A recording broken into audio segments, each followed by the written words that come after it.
Jermod McCoy, cornerback, Tennessee.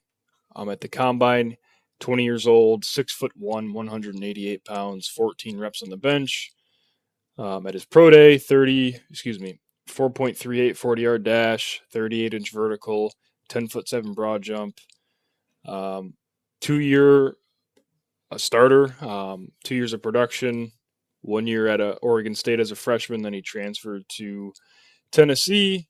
In those 2 years, 6 interceptions, 16 passes defended.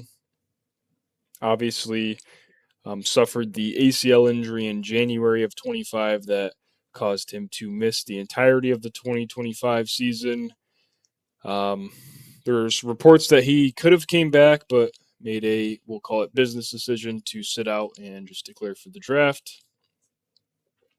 In 2024 specifically, 50% completion percentage when targeted, 386 receiving yards allowed, 2 touchdowns allowed.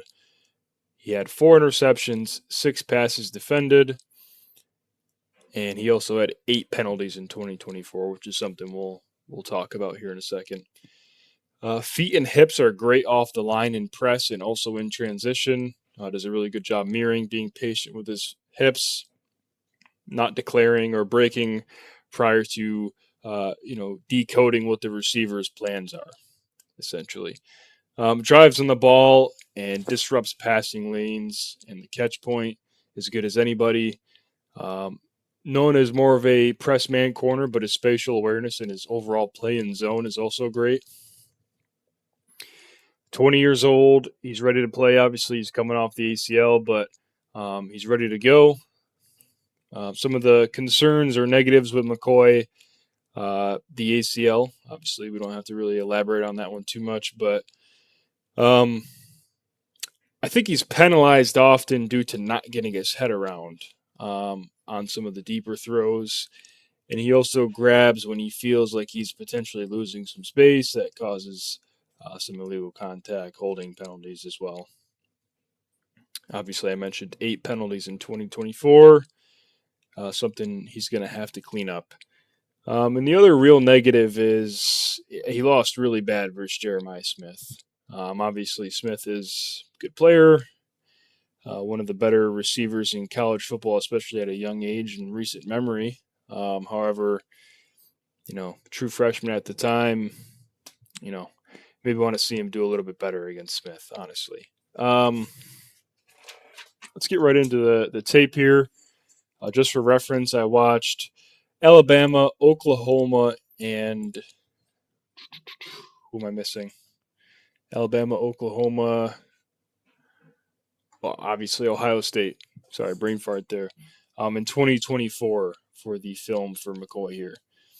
So first play, bottom of the screen here. My favorite play from him. I put it first for a reason here. I absolutely love this. So he's sitting in a zone. He's going to watch the route, kind of like a crosser, develop. You're gonna watch his eyes look back and watch the play develop, and then he's gonna look to the quarterback and see the quarterback's thinking of going there, and then just lurk and make the play for an interception. Really an outstanding job, being deceiving, just instinctive, reactive, and really showcasing our talents here. So, see, he's watching this develop, head back to the quarterback, and he's going to cut that lane off and pick that thing off. So we'll see it again here from the end zone copy.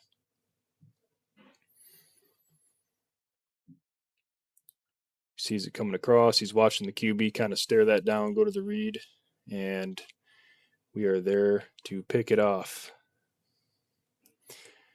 All right, next play, Ryan Williams.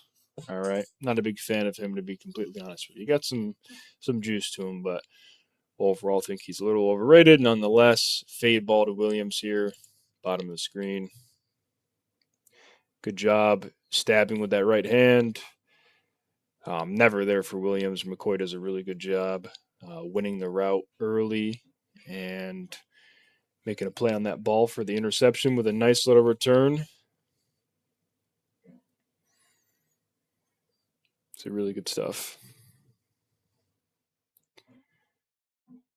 we'll take 55 yards on the return for sure. All right, top of the screen. Working against, not sure. Might be Jeremy Bernard or Ryan Williams, not sure. But anyway, just does a really good job. Okay, cut out 1 second. Just does a really good job. Good hip turn, mirroring the route. Guy falls. I mean, we're all over him. He doesn't even win for half a second, and we get the PBU as well. So, not that Milrow here has a ton of options, but never in doubt for McCoy there. He was winning that the entire rep. Let's see. Bottom of the screen. Again, very instinctive rep here where, obviously the quarterback's already in the throwing motion. He's already breaking. This guy's open, working to the sideline on an out breaking route and just closes with good speed, good intention, working to the ball through the outside of the player, not through the back of the player, not playing to the player for a potential pass interference call, but he makes the play on the football for the PBU. Good job. Really good job. Let's see here. Bottom of the screen. He's working against, I don't know why I keep saying that, but he's working against someone here from Alabama.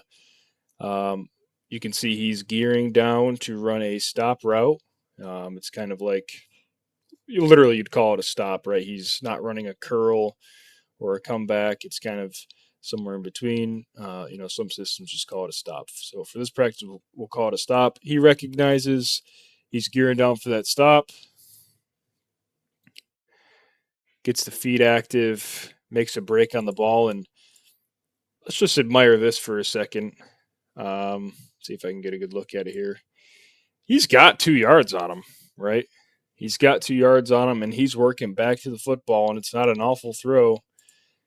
And McCoy still gets over there to make the play on it. It's 3rd and long there. That's worth noting, but really good job.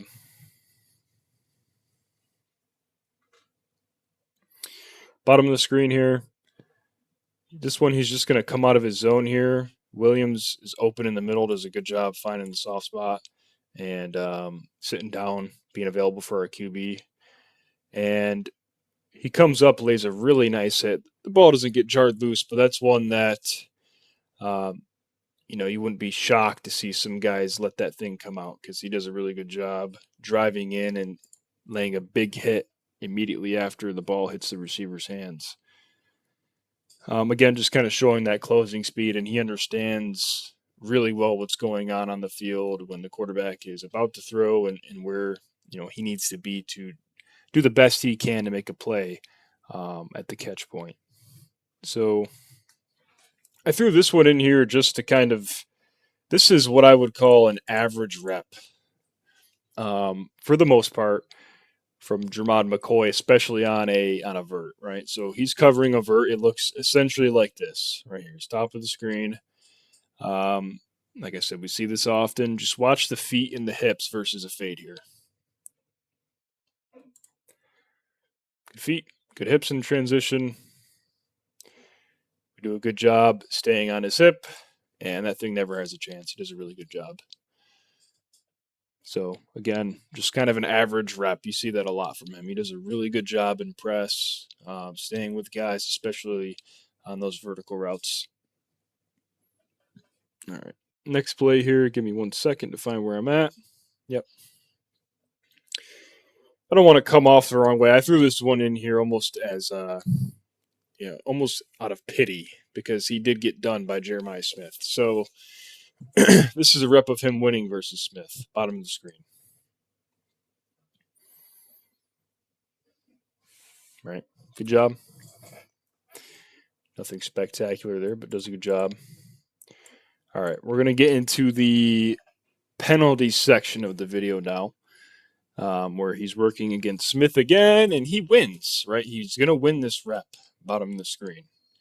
He just doesn't get his head around, and you'll see he gets flagged for pass interference. Now, we're going to watch the end zone angle. I want to mention that like, I don't love this rule. Like, he does a really good job. He's in the right place. It's not a great throw, and the receiver is well covered. So, it sucks that he's penalized here, but I think it's worth mentioning. You got to know the rules, and if you just get your head around and play that the same exact way with just your head around, you can A, make a play and deflect the ball, or B, let it go the way it went, and there's no flag there. You just need to get your head around, look back towards the football, and you're not going to get a flag thrown on you there. So it's pretty straightforward, you know.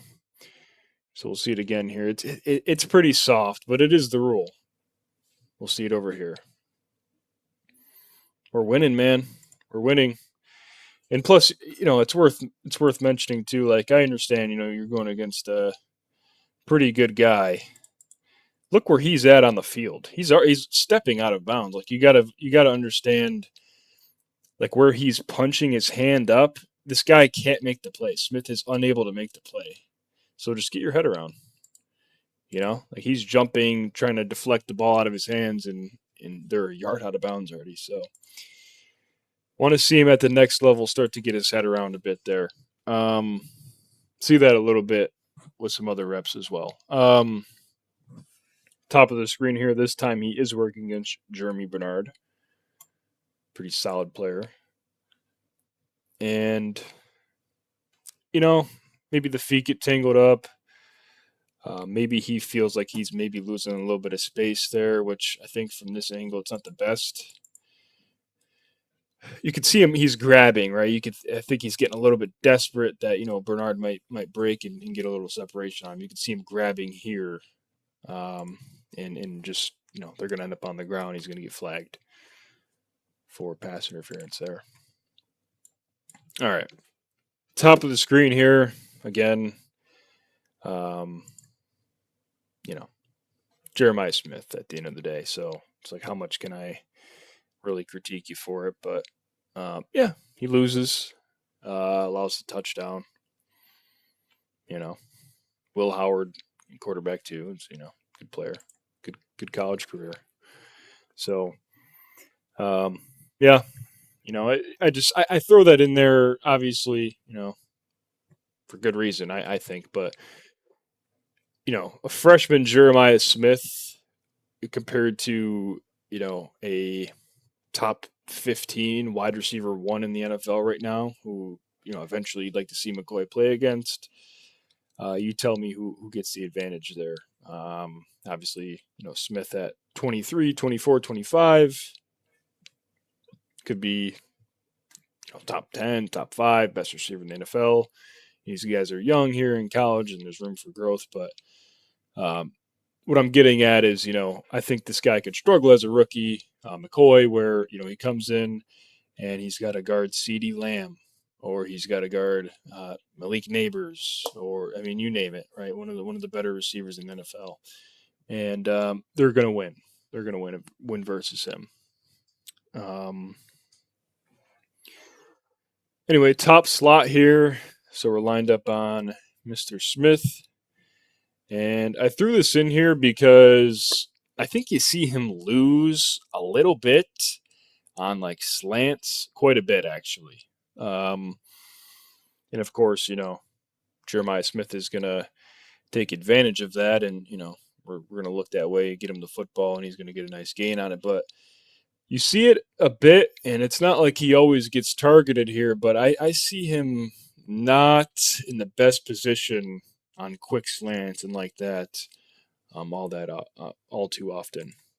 It's not a crazy amount. He's not an awful player. He's certainly worth the first round pick, and but stuff like this I think shows up a little bit where Smith's open, right? And he's going to get a nice little gain out of it. So we'll see it again here.